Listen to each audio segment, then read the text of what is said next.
Greetings, this is the Ghetto Free Press, and I'm George Boston Rhymes, the voice. Once again, tomorrow, Tuesday, Mary Ann Whipple Lue will be going before the Honorable Judge Robert S. Reeves. Many believe that the judge should not be over this case, but be that as it may. We are looking for the best because Mary Ann Whipple Lue deserves no less. Now, regardless of how they have tried to paint a picture of this historic first female mayor of Gordon, the first black female mayor of Gordon, and definitely a historic figure, that nothing can change the history that she was elected by a majority vote under our form of government.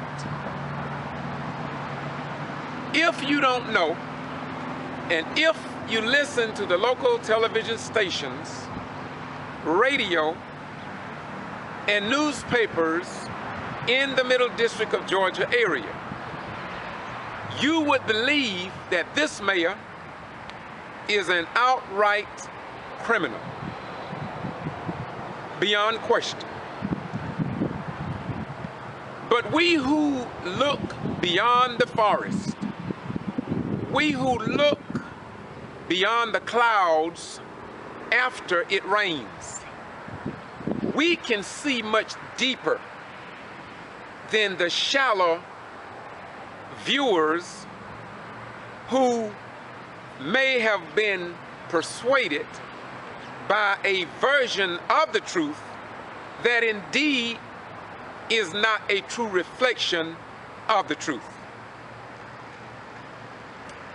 Before Mary Ann Whipple Lue became mayor. Now let me rephrase that. Before Mary Ann Whipple Lue was voted into office by a majority populace in Gordon, she had a history. She had a high school history. She had an elementary school history, a middle school history. And so some of the citizens of Gordon know the very makeup, the very characteristics of this outstanding human being. And so people can paint all kind of pictures of who she is and what she stands for and what her family stands for. But unless we connect the dots here in the state of Georgia, we could get a false image of what some people have put before us. Look, if you just look at Gordon, and if you know nothing about the first black mayor in Quitman, Georgia, by the name of James Charles Brown III, if you don't know the history of when he was elected, how his name was even published, was not even published in the local newspapers. It was as if though some didn't even want him to be known. Wait a minute. If you just focus on what they have said about Gordon Mayor, you wouldn't know nothing about Linda Harris, the mayor in Meigs, Georgia. They painted her as a criminal before she had a chance to even sit in the chair for 3 months as mayor. And it got worse when she asked for an audit of the books so they could show some accountability to the taxpayers. Now, if you didn't know that, and if you just focus on the mayor of Gordon, you would think that Linda Harris was a criminal. And I'm gonna put a pin in that, just check this YouTube. But look, if you think about Gordon Mayer and what they have accused her of, and if you think about the Quitman 10 plus 2, which was 12 outstanding citizens in Brooks County that was charged of violating the Georgia voting procedures in the mishandling of absentee ballots, you would think that she or they were guilty. Moreover, if you look out into the field and if you see anyone of average intelligence, you would think that they were guilty. But there's one thing that we must do. We must always focus on what is truth, what is right in God's Word. This is the Ghetto Free Press. I'm George Buster Rhines. Peace be unto you. Bye-bye. We gone. Look, I know. You thought I was through. I thought I was through too. But look here. I couldn't be through because, have you ever heard of Dawson, Georgia? Chris Wright, a black mayor elected, and he was shot 6 times for whatever reason. I don't want to talk about that much because you already know about that. So if you just focus on Gordon's mayor, you would think that she is the worst person in the state of Georgia. Wait a minute, I haven't finished yet. Let's travel to Lumpkin, Georgia. And let's look at a city council member by the name of Debbie Stone, who allegedly made statements to a white fire chief that the mayor, Charles Gibson, was a nigger.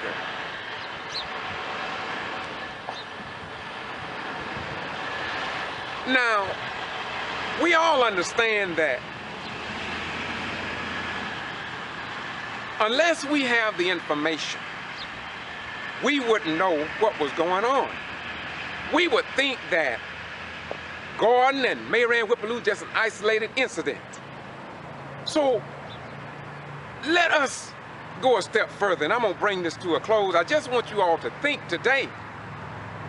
And I personally, if I was the Honorable Judge Robert S. Reeves, I would recuse myself from the case based upon common sense. That's what I would do under our form of government. And so people are asking if people are not connected to getting rid of this first black mayor. Look, have you heard all this stuff in the paper about the mayor of Gordon? Do you remember anybody asking for the impeachment or the removal of certain mayors back in the 60s that put dogs on black folk, denied black folk the right to vote?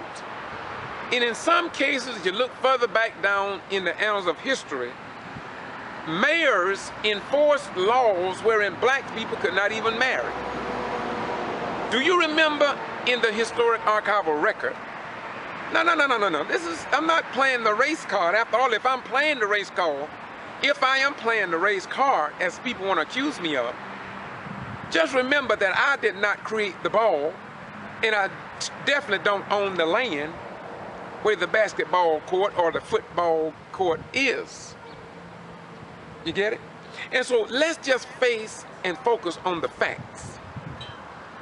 They call her a racist. We know who the racists are. We know.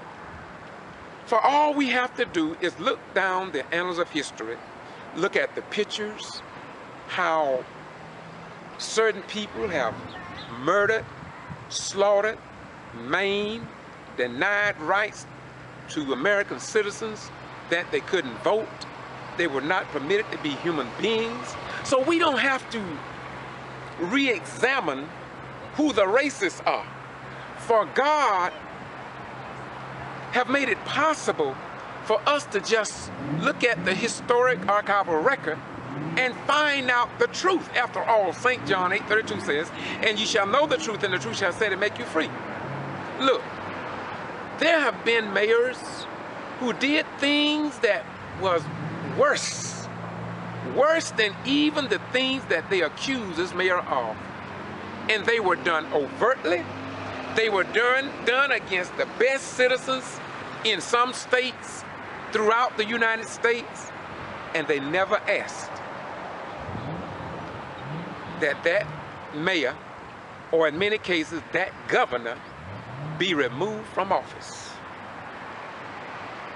And so we got to ask another question today.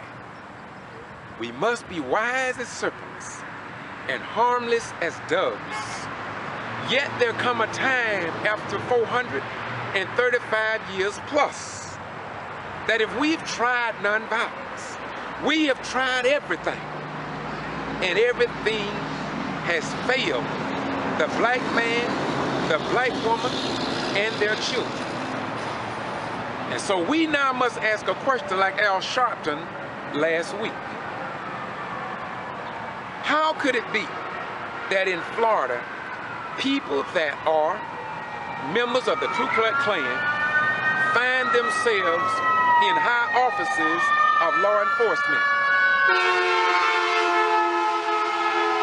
Members of the Klan find themselves members as high levels in judgeships across the United States of America. And we respect their rights to do anything they want to under our form of government. But now that we have a lot of interracial marriages and friendships and relationships and relatives, just maybe now, as we begin to get people from all races to step forward and talk about what goes on behind closed doors and who is related to who and what, just maybe we're going to find out some things we didn't know before. And personally, I believe it's going to make this republic a better republic. And so, as we go to court on tomorrow, personally, I wish the Honorable Judge Robert S. Reeves would just simply recuse himself. Maybe he is a friend to some of the friends of a friend that's related to a friend that cannot judge this case fairly. And this is an appeal along the level of what is right in God's word. But now we are 100% sure that in the end, truth, right, and justice will win. If not with the judges here, then with the judges in the hereafter.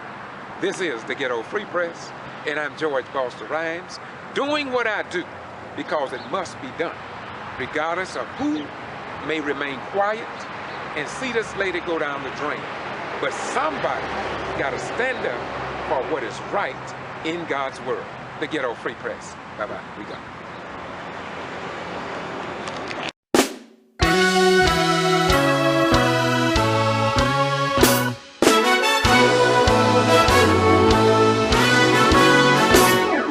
How can you do me wrong when I'm doing you right? Baby, when I'm doing you right. Yeah, I bought you a car, house, and a diamond ring.